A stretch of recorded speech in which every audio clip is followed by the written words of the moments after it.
You've probably assumed that choosing a cat by colour is harmless, even natural. A black cat feels mysterious. An orange one feels friendly. A white one feels calm. It seems like preference.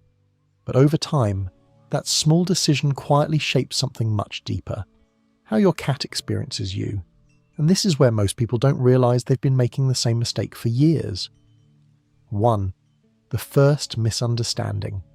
Colour feels like personality. Most people don't think they're choosing a type of cat. They think they're choosing a feeling, a look, a mood, something that matches their home, their taste, or even their identity. But here's the quiet contradiction. Cats don't experience themselves through colour. They don't associate their coat with behaviour, energy, or emotional expression.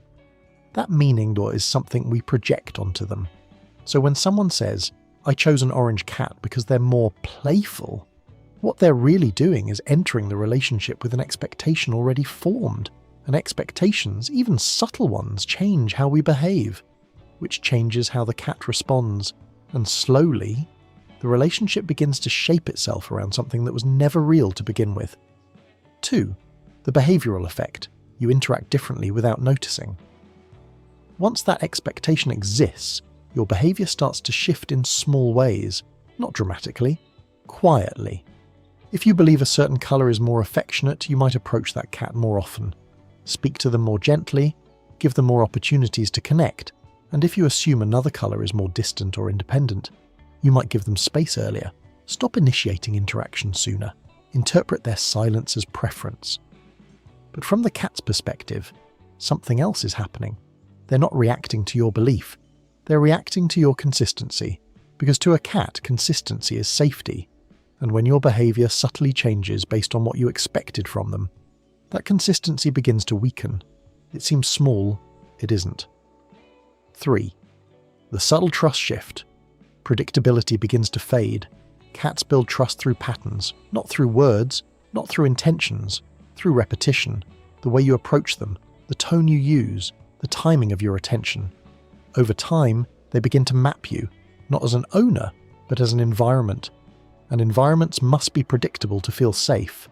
So when your behaviour fluctuates, because you're responding to an idea of who they should be, your cat starts to hesitate. Not dramatically. Just a pause before approaching. A slight delay before settling next to you. A moment of uncertainty. This is where the shift begins. You don't see it as distance, but your cat feels it as inconsistency. 4. Emotional translation. What your cat actually feels. From your perspective, nothing changed. You still feed them, care for them, spend time with them. But from your cat's perspective, the emotional experience is different. When something feels inconsistent, your cat doesn't try to fix it.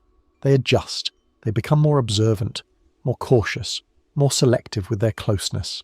Not because they don't like you, but because emotional safety for a cat is built on knowing what comes next. And when your reactions depend on an invisible expectation, your cat can't fully predict you anymore, so they begin to hold back.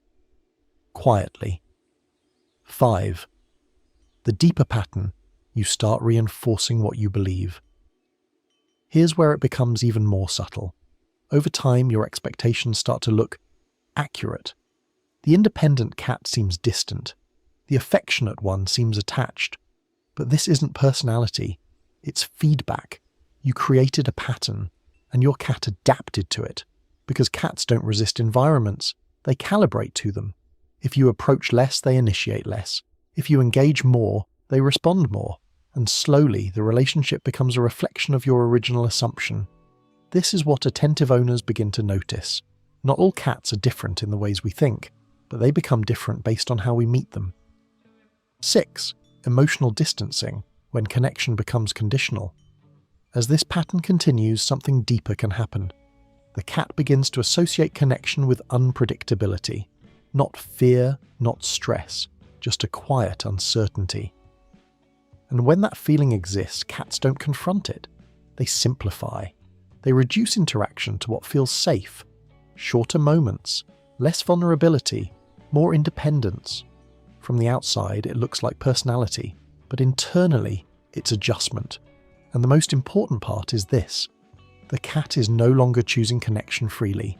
They're managing it carefully. 7. A small pause. And this is what most people miss. It was never about the colour. 8. Reframing the idea, what actually matters to a cat. Cats don't form relationships based on appearance.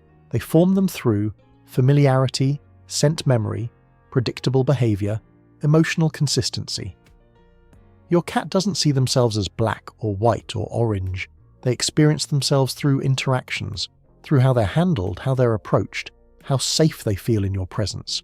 So when you choose a cat based on colour, the real risk isn't the choice itself, it's the meaning you attach to it.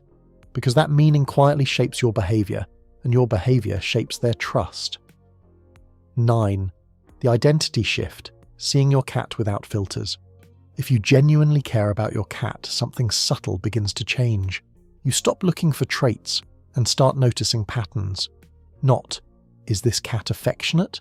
But, when does my cat feel safe enough to come closer? Not, is this cat independent? But what makes my cat choose distance? This shift removes expectation and replaces it with observation, which is where real connection begins. Because when a cat isn't being measured, they start revealing themselves more freely. 10. The deeper attachment layer. Trust is built, not assigned. Attachment in cats doesn't happen instantly, and it doesn't follow assumptions. It forms through repeated emotional experiences, each calm interaction, each predictable response, each moment where nothing unexpected happens. These moments trigger something quiet but powerful inside your cat, a sense of safety, and over time, that safety becomes attachment. Biologically, this is supported by bonding chemistry, subtle releases of oxytocin, reinforced through familiar scent and repeated positive contact. But emotionally, it feels simpler. Your cat starts choosing you, not because of what you provide, but because of how you feel to be around. And that feeling has nothing to do with colour. 11. Closing the loop, the real reason. So when we say you've been choosing the wrong cat colour, it's not about the colour itself being wrong. It's about starting the relationship with a filter, a quiet assumption that shapes everything that follows.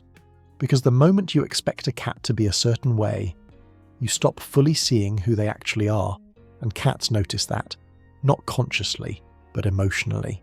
12. Final reflection. Your cat was never distant because of their nature. They were responding to how consistent, predictable, and safe the connection felt, and once that becomes clear, colour fades into the background, and what remains is the relationship you create